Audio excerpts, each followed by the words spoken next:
Renungan harian ini diadaptasi dari buku renungan harian Star Bina Warga GKI. Shalom teman-teman, lilin kecil hari ini tentang pertolongan Tuhan bagi Elia dari 1 Raja-Raja 17 ayat 1-6.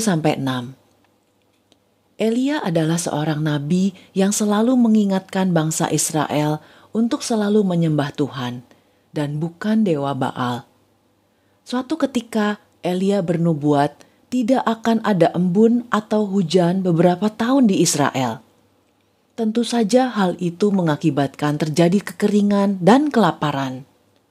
Tuhan memerintahkan Nabi Elia untuk bersembunyi di tepi sungai Kerit di sebelah timur sungai Yordan. Apa yang kita bayangkan ketika seseorang bersembunyi pada masa kekeringan dan kelaparan? Pasti Elia akan kehausan dan kelaparan. Namun, Tuhan memerintahkan burung-burung gagak untuk memberi makan kepada Elia berupa roti dan daging. Wah, luar biasa pertolongan Tuhan kepada Elia.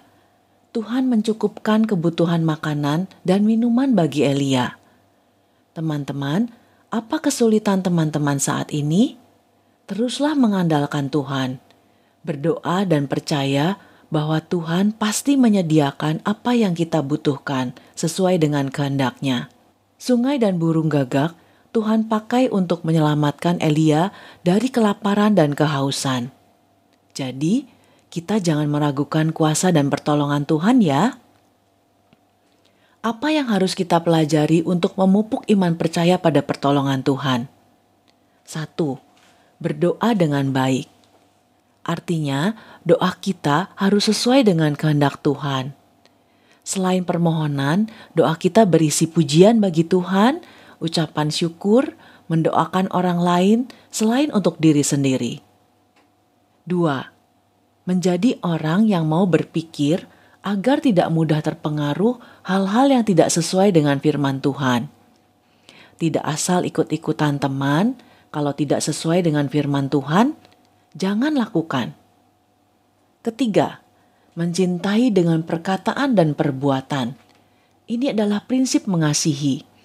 Kalimat yang kita ucapkan hendaknya penuh kasih, tidak ada kata-kata kasar, dan sikap kita sopan dan hormat.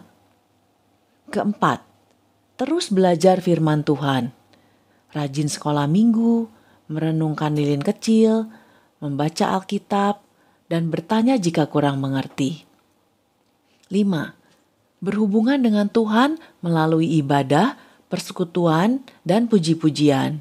Suka menyanyikan dan mendengarkan lagu rohani, suka membaca dan mendengarkan cerita Alkitab, mendengarkan khotbah, dan mengikuti persekutuan.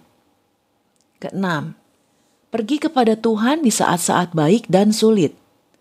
Saat senang atau susah, kita selalu mencari Tuhan, mengungkapkan isi hati, dan minta pertolongan Tuhan.